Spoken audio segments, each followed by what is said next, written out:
In episode 3, we pick up 3 days after the crash. The girls get all of the bodies together, bury them, and have a little ceremony for it, with Laura Lee saying some prayers. After they get done with the ceremony, tensions are running high. They're running out of food. Lottie has taken her last pill, so she's out. And Jackie has a poison ivy rash that she can't stop itching. But the biggest cause of stress is the fact that it's been 3 days and no one's come to get them. The only person who kind of still believes that somebody's coming is Jackie. Everybody else has accepted the fact that after 3 days, they would have already shown up at this point. But as Jackie is trying to convince everybody that somebody is still coming, Taissa runs up and says, guys, there's a lake. It's probably 4 or 5 miles away, but we should go. Jackie is staunchly opposed, though. She doesn't want to leave the crash site in case somebody is coming for them. But that's her only argument. Ty's argument is the fact that they're running out of water. Both girls make their cases and they put it to a vote. It's not like Jackie's the only one who wants to stay at the crash site, but the lake wins out. And to Jackie's surprise, Shauna votes for the lake. The fact that Shauna didn't vote alongside Jackie leaves Jackie pretty pissed off. The girls then pack up their stuff. Shauna writes on the side of the plane, SOS, gone to the lake, and then they make their way through the woods. On the way to the lake, they realize just what dangerous conditions they're actually in when they come across a bear carcass with a buzzard picking at it. They start questioning what could have possibly done something to a bear, and Ben says probably wolves. If the pack's big enough, they can kill anything. The girls keep moving, and eventually, it takes a while, but they find that lake, and when they do, they all rush into it. But it's been 3 days, and these are horned up teens we're talking about, so all of a sudden, they start looking at each other in maybe a different light. Like 3 of the girls watch Travis go into the water, and one of them says, is Travis hot? And one girl who definitely thinks so is Natalie. Ty is doing the same thing, but it's with Vanessa. They all are kind of hanging out at the lake having fun until Lottie notices that there's a reflection in the mountains. All the girls then get out of the water and they go to investigate it. And it's a cabin. They start banging on the doors and no one comes out. And when they eventually get their way into the cabin, they realize that no one's been there for a long time. They start looking around the cabin for anything they can use, including food, and Jackie finds some. But when she opens it up, it's completely rancid. And the reality of what they're going through finally hits her. She lashes out at her teammates, this is why we should have stayed on the plane. But Van goes, well, we didn't, so how is this helping? And Jackie just runs out of the cabin and cries. A little while later, Shauna comes out, tries to make amends with Jackie, giving her blankets, but explains, I didn't vote your way because I just didn't think it was right. Nobody knows what's right or wrong out here. This could be the wrong way, but in that moment, I felt like we should go to the lake. The 2 girls end up making up. She's not the only one who has a dose of reality, though. Travis goes out to check on Javi, and Javi has been chewing this piece of gum that his dad gave him to make sure his ears didn't pop on the plane ride.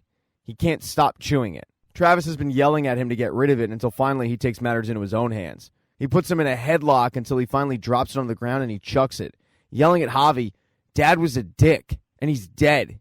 He immediately feels kind of bad about the situation, and then he feels even worse when he sees that Natalie was watching it. And the final guy who's had enough is a guy who lost his damn leg. It's Ben. He starts swatting at a mosquito or a fly that's near his face until he falls off the porch. And at that moment, he just starts screaming and cursing. Misty tries to go and check on him, but he is so tired of Misty that he backhands her. Misty, though, is undeterred. She starts trying to console him as he's asking the question, why couldn't I have just died? The girls decide to make camp in that cabin because why wouldn't you? But there is one girl who has not been inside. That's Lottie. Even at night, she's just standing on the porch. Ty goes out and says, all right, you got to come in now. There's wolves out there. But Lottie just says, I have a bad feeling about this place. Ty thinks that's ridiculous, and she makes Lottie come inside. In the middle of the night, though, Ty hears something in the ceiling. She gets up, goes and checks on it, and there's a ladder to the attic. When she takes it up, she finds Lottie in the corner, and when she asks her what she's doing, Lottie says, I told you so. When Ty turns around, there's a mummified corpse sitting in a chair. Now, present-day Taissa is not doing great because her political opponent has put out a bad smear campaign against her. Really bad. Her opponent kind of pokes fun at cannibalism, which is a well-known thing that the girls had to do to survive. The campaign has her stressed out and pissed off. Simone tells her it's the weekend. Enjoy it and go be with your son. So she decides to take Sammy to the park. While she's at the park, she gets a phone call from Jessica Roberts. But it's not to do an interview. It's because Jessica Roberts is working for Ty. Ty sent her out to track down all of the members of the team that are still left and see if they're willing to share their story. She doesn't want any surprises coming up in the November elections, so she's making sure that her teammates are holding to their word and are keeping quiet. When Ty mentions the smear campaign that her opponent, Phil Bathurst, is about to put out, Jessica says, I have some dirt on Phil's daughter. She's a junkie. She's been in rehab 3 times. In fact, he covered up a heroin possession charge against her last year. And she's 18. She's fair game. Ty is torn about bringing his family into this. She has to hop off the phone because she sees that Sammy and another kid have gotten in a little bit of a scuffle. Sammy ended up punching the kid in the face. And there is absolutely no remorse on Sammy's face at all. When they get home, Ty tells Simone what happened, and Ty doesn't really think it's a big deal, but Simone absolutely does. One of the reasons why Ty seems to be okay with it is because she thinks that Sammy was defending her. Now she thinks that all of the parents are talking about that political campaign that her opponent put out. She's really feeling the stress of the campaign, and Simone has to remind her, our son just assaulted a kid. Ty gets up and walks over to Sammy and says, we need to talk about what happened, but he says no. And then he tells Ty to be quiet. She takes his toy doll away from him, and Sammy stands up very sternly and demands it back. Both Ty and Simone are really surprised by Sammy's attitude, and Ty sends him to his room. She waits a few hours and goes to check on Sammy, seeing if he's going to be mad at her forever.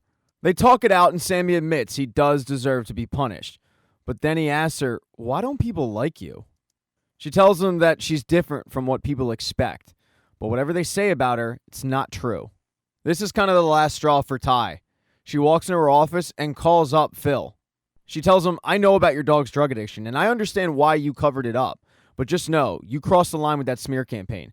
So one more act like that, and I'll have everybody in the state knowing what you did and what a druggie your daughter is. Ty hangs up and ends up falling asleep on the couch that night. She wakes up, though, with a weird feeling. She goes downstairs into the basement, starts creeping around, and she finds the doll that she took from Sammy all mangled and destroyed. Sammy's behavior is cause for concern for Ty. When she was a little girl, her grandmother was on her deathbed and she saw something. She was begging Ty to keep this spirit thing away from her.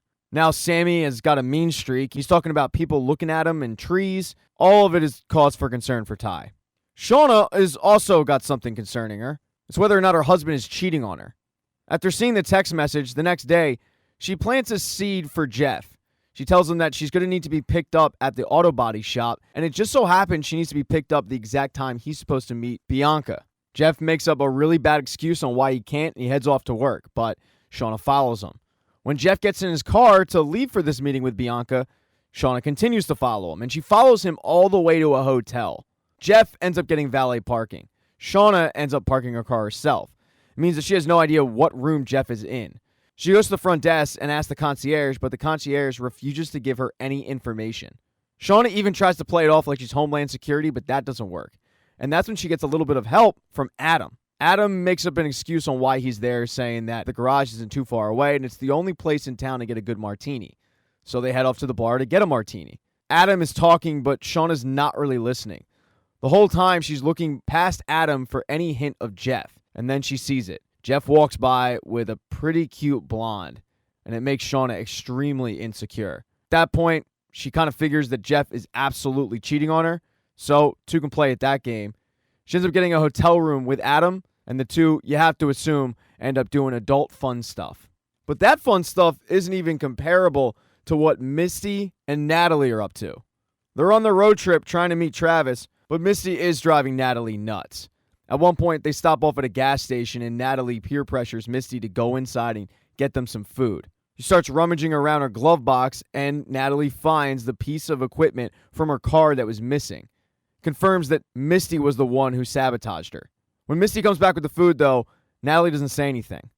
A few hours later, they arrive at the house that Travis is supposedly living in, but Travis isn't there. They break in and they start looking for anything that they can use to maybe track him down. Misty is able to find a pay stub, but Natalie gets distracted when she walks into Travis's room and sees a flannel that she recognizes. Then, on his nightstand, she sees a picture of the two. They definitely were a thing back in the day. At one point, Natalie looks up, and in the mirror, she swears she sees Travis, but when she turns around, he's not there. Natalie and Misty walk out in the living room and start talking about their next move, but that's when the cop shows up and arrests them for trespassing. He throws them in jail, and he gives them their one call. He gives Natalie the call first. The only person she knows who might be able to bail her out is Ty. Natalie kind of jokes about the fact that she's back in prison, but Ty doesn't find it funny because she's the one who's paying for the rehab facilities that Natalie is going into. Although Natalie does remind her, I didn't ask for that. Ty then asks Natalie what she's doing in some random-ass small town, and Natalie tells her that she found out where Travis was and she went to go track him down. When Ty hears that, her mood completely changes. She refuses to bail Natalie out because, as she tells Natalie, you two are the worst for each other. I'm not being a part of it.